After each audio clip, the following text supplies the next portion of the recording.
Circle of Friends may be her most famous novel, but Maeve Binchy is the creator of dozens of tales of love, friendship and human emotion that have captured the hearts of many all over the globe. Lisa sat down with the award-winning writer at the Dalkey Arts Festival to talk about films, writing about friends and loving life at 70. I know I've no right to expect anything of you. No, you haven't. I just want you to know... It was that thing with Nan. I don't want to know about it. Maeve, good morning to you, and thank you so much for inviting me into your home. It's a pleasure to see you here, Lisa. Thanks for coming. Thank you. You know, I am a massive fan, like most people, of your books, all 25 that you've written over the last couple of years. What enormous cache of work. Well, I started quite old. You know, I was 42 when I started to write, so it's a great hope for everybody that you don't have to be born with any kind of wish and burning desire to be a writer. I didn't have that at all. Writers are always very anxious. If we go into a bookshop and we see lots of our books there, we say, oh, nobody's bought them, they're all there, they're just still in the shop. And if we go into a shop and see none of our books there, we think, oh, they didn't even bother to stock them. So we're full of despair, and you need to constantly remind yourself that it's a great job to have, and that Irish people are terribly lucky because we can talk.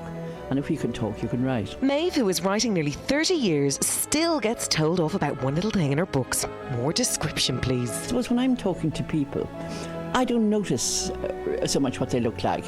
I certainly don't notice what they wear. And so therefore I'm not interested very much in writing about the clothes or the personal appearance.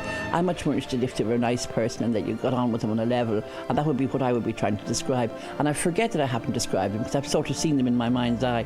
So when each book, even now, 25 books in, when the books come back, I can see the words coming out, personal description, please. The amount of loyal readers you have and people that adore your books, aside from the awards in Hollywood, it's wonderful to see. Well, I'm very pleased because, you see, I'm quite old now. I don't feel old. I feel terribly young inside, but I'm 70. When I was young, I just thought that somebody of 70 couldn't know what was going on in the world because they were so old and they were so decrepit and they weren't able to understand or remember passion or know what strong feelings were and all that. But in fact, I discovered that you know, that is not the way it is. You still laugh when you're 70. I thought maybe when you come to be about 55, you'd stop laughing.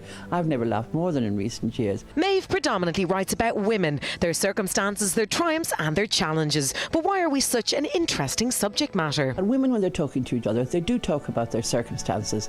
They talk about their families and things, their successes and the failures and the worries they have, and they talk about their love life and whether somebody does fancy you or doesn't fancy you or whether he's going off you or things like that. Women talk about that. Men don't talk about that so much. No, it's World Cup banter in many a household at the moment. But moving on, what's Maeve's take on Hollywood swooping in, buying her books and then transcribing them onto film? Does it work, and is she happy with the end result? I used to say, well, sure, if they make a great success of it, I should smile bashfully and stamp the ground and say, oh, it was nothing really, and thank you. And if they make a complete mess of it, I can just say, sadly, they destroyed my beautiful story. So one way or the other, you're going to win. Yeah. And I've been very pleased. I loved Circle of Friends when that was done. And it was brilliant. I loved it. And it's lovely to think that people still look at it. It's often on at Christmas or Easter, bank holiday times on the television. And it's on film. They got on a plane once and they were showing it on the plane. And I was delighted. I wanted to tell people to stop drinking and eating and look. Excuse me. It's my film. Pay attention, please. Yeah. There may be questions afterwards, so you might as well look at it now. Maeve draws the inspiration for her characters from friends, family and people she randomly meets. Gulp. And memories from her childhood too. But one in particular was a friend of her mother's who was a nasty piece of work and featured heavily in Maeve Binchy's The Lilac Bus. She was so mean. She was so amazingly mean. She had...